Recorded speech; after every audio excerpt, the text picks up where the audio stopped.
வணக்கம் நண்பர்களே. இன்றைக்கி நாம் சேரன் தில்லைஸ்தானுவர்மன் அப்படிங்கிற ஒரு மன்னன் தில்லைஸ்தானம் அப்படிங்கிற கோவிலில் ஆதித்த சோழனுடைய கல்வெட்டில் குறிக்கப்படுறார். அதாவது ஆதித்த சோழனுடைய கல்வெட்டில், சோழ மன்னனுடைய கல்வெட்டில் சேர மன்னனை குறித்து இருக்குது. 2 பேரையும் குறித்து இருக்கிறது ரொம்ப அரிதான கல்வெட்டு. மூவேந்தர்களை முதல்ல குறிக்கப்படுறது சேரர்கள் தான்.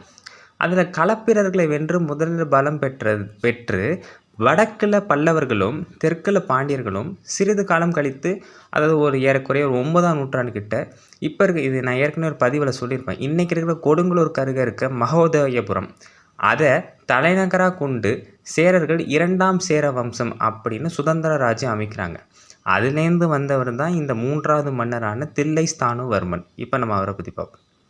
குலசேகர வம்சம். இவர் டைனாஸ்டி ஆஃப் குலசேகராஸ்னு சொல்லுவாங்க, இல்லைன்னா பெருமாள் வம்சம். இவங்க பேருக்கு பின்னாடி எல்லாமே பெருமாள்ங்கிற வார்த்தையை பயன்படுத்துவாங்க. அது டைனாஸ்டி ஆஃப் பெருமாள்ஸ்னு கூட சொல்லுவாங்க வரலாற்று ஆய்வாளர்கள். கேரள ஆய்வாளர் ஒருத்தர் பேர் இளம்குளம் குஞ்சன் பிள்ளை அப்படிங்கிறவர் என்ன சொல்கிறாருன்னா, அவரோட பட்டியலின் அடிப்படையில் குலசேகரம் முதல் மன்னன் குலசேகரவர்மன், அவர்லேருந்து ஆரம்பித்து 3ஆவதாக அரியணை ஏறியவர் தான் இந்த ஸ்தானு ரவிவர்மன். அதாவது தானு ரவிவர்மன், இல்லைன்னா இன்னொரு பேர் என்ன சொல்கிறாங்கன்னா கோத்தானு ரவிவர்மன் அப்படின்னு சொல்கிறாங்க. கோனா அரசன் அர்த்தம். அதனால் இவங்க அந்த காலத்தில் சுத்த தமிழை தான் பயன்படுத்தியிருக்காங்க. அவ்வப்போது சில கிரந்தத்தையும் அதே மாதிரி வடமொழி சொற்களையும் அதிகமாக பயன்படுத்தியிருக்காங்க. சோழர்கள் பாண்டியர்களை விட சேர மன்னர்கள் தான் அதிகமான கிரந்தத்தையும் வடமொழியும் பயன்படுத்தியிருக்காங்க கல்வெட்டில்.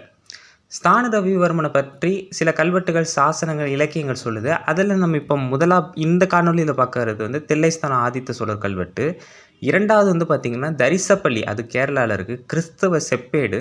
அப்புறம் சங்கரநாராயணர் எழுதிய லகுபாஸ்கரிய விவரணம், இது வடமொழி. அதெல்லாம் நான் தனியாக இன்னொரு சொல்கிறேன். அப்புறம் கூடல் மாணிக்கம், அதில் பரதன் கோவில்னு ஒரு கோவில் இருக்குது, அங்கே இருக்க கல்வெட்டு. இதை ஒவ்வொன்றுத்தையுமே நான் தனித்தனி காணொலியாக போடுறேன். அப்போ இதை பாருங்கள். அடுத்து ஸ்தானு ரவிவர்மன் காலத்தில் மகோதயபுரம், அது இப்போ இருக்க கேரள பகுதியை சிறந்த வாணிபத்தலமாகவும் கல்வி கற்போர் நிறைந்ததாகவும் இருந்திருக்கு. அதாவது காந்தலுச்சாலை களம் மறுத்தருளி அப்படின்னு ராஜராஜ சோழனோட மெய்கீர்த்தி நம்ம எல்லாருக்குமே தெரியும். அந்த காந்தலு சாலையே நிறைய இதாக சொல்கிறாங்க. வாணிபத்தலம்னு சொல்கிறாங்க, கல்வி கற்போர்னு சொல்கிற நிலையம்னு சொல்கிறாங்க. அதேமாரி பண்டைய வீரர்கள் வீரம் புரிஞ்ச இடம்னு சொல்கிறாங்க. இப்படி சிறந்த விளங்கியிருக்கு சேரநாடு. அதில் ஸ்தானு ரவிவர்மன் வானியலிலும் கணிதத்திலும் சிறந்து விளங்கி இருக்கார் அப்படின்னு சொல்லியிருக்காங்க. அவர் காலத்தில் அறிஞர் சங்கரநாராயணர் அப்படிங்கிற ஒருத்தரை ஆதரித்து வந்திருக்கார். மகோதயபுரத்தில் வானிலை ஆராய்ச்சிக்கு ஒரு ஆய்வகம், அதாவது ஒரு லேபையே உருவாக்கியிருக்கார் அப்படிங்கிறதையும் குறிப்பிடத்தக்கது. இவர் கணித மேதை பாஸ்கர் எழுதிய நூலுக்கு விவரணம்னா அது குறிப்புகள், இல்லை அது என்ன தகவலை கொடுக்குது அப்படிங்கிறதையும் எழுதியிருக்காராம்.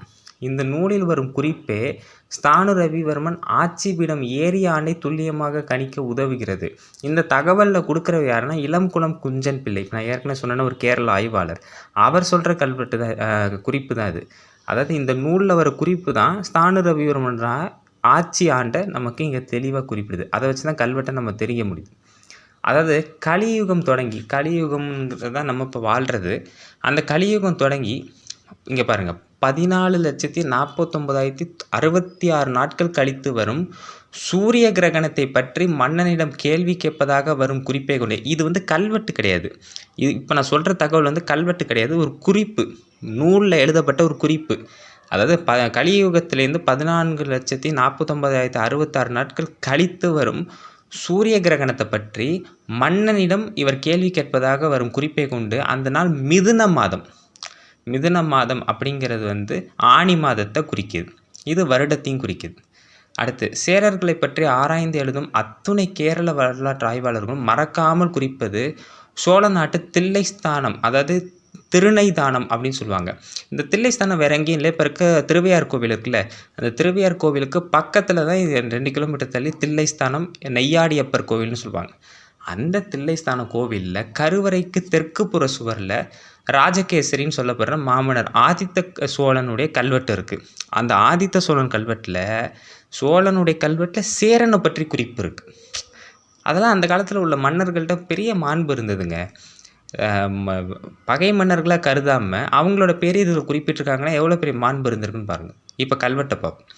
ஸ்வஸ்தி ஸ்ரீ தொண்டை நாடு பரவின சோழன் பல்யானை கோக்கண்டன் ஆயின ராசகேசரி பத்மநாளும் சேரமான் கோத்தானு ரவியானும் தவிசும் சாமரையும் சிவிகையும் திமிலையும் கோயிலும் பொன் களமும் காலமும் களிற்று நிறையும் செம்பியன்ற தமிழ் வேல் லெனங்கும் குலப்பியரும்னா குலப்பெருமையரும் பெற்ற விக்கி அண்ணனரவியான கடம்பம்மாதேவி, அது இந்த கோவில் இறைவி பேர். கடம்பம்மாதேவி திருநைதானத்து மகாதேவர் தான் அப்படி கொடுத்துருக்காங்க.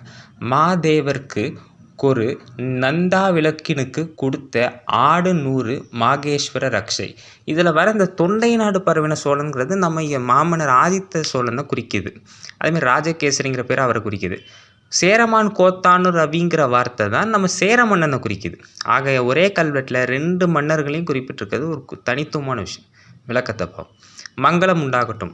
தொண்டை நாடு பரவின சோழன் அப்படின்னு அறியப்படும் மாமன்னர் யாருன்னா ராஜகேசரி ஆதித்த சோழனும் பல யானைகளை அடக்கி வீரத்துடன் திகழும் சேர மாமன்னனை எப்படி குறிப்பிடுறாங்கன்னா, பல யானைகளை அடக்கி வீரத்துடன் திகழும் சேர மாமன்னர் தானு ரவிவர்மனும் சேர்ந்து 2 பேரும் சேர்ந்து சோழ மன்னனும் சேர மன்னனும் சேர்ந்து விக்கி அண்ணன், ஒருத்தர் பேர் விக்கி அண்ணன் என்பவருக்கு பொன்னும் பொருளும் யானைகளும் கொடுத்து செம்பியன் தமிழ்வேல் அப்படிங்கிற பட்டத்தையும் கொடுக்குறாங்க. அந்த விக்கியண்ணன் என்பவருக்கு செம்பியன் தமிழ்வேலுங்கிற பட்டத்தை 2 மன்னர்களுமே கொடுத்துருக்காங்க. சோழனும் கொடுத்துருக்காங்க, சேரனும் கொடுத்துருக்காங்க. அதை கல்வெட்டுலையும் எடுத்திருக்காங்க. அதாவது 2 பேர் இதுலேயுமே போற்றி புகழப்பட்டிருக்காரு இந்த விக்கி அண்ணன். செம்பியன் தமிழ்வேல் அப்படிங்கிற பட்டத்தை 2 மன்னர்களும் கொடுத்துருக்காங்க. அந்த அடிப்படையில் கல்வெட்டுப்படி விக்கி அண்ணனோட மனைவி திருநைதானம் கடம்பம்மாதேவி கோவிலுக்கு ஒரு நந்தா விளக்கரிக்கிறதுக்கு 100 ஆடுகளை தந்தது தான் இந்த கல்வெட்டு. அதேமாதிரி இதில் இன்னொரு முக்கியமான விஷயம், திருவாலங்காட்டு செப்பேட்டில் என்ன சொல்கிறாங்கன்னா, ஆதித்தன், அது நான் பின்னால் செப்பேட்டில் உள்ளதை சொல்கிறேன், தனி காணொலியை சொல்கிறேன். ஆதித்தன் பல்லவர்களை வென்று தொண்டை நாட்டை கைப்பற்றினதாக சொல்வதாலும், முதலாம் பராந்தக சோழன் பரகேசரி பட்டம் கொண்டிருப்பதனாலும் இந்த ராஜகேசரி இப்போ குறிப்பிட்டிருக்காங்களே கல்வெட்டில், அந்த ராஜகேசரிங்கிறது ஆதித்த சோழனை தான் குறிக்குது. ஏன்னா ஆதித்த சோழன் தான் ராஜகேசரிங்கிற பட்டத்தை முதல்ல அறிமுகப்படுத்துறாரு.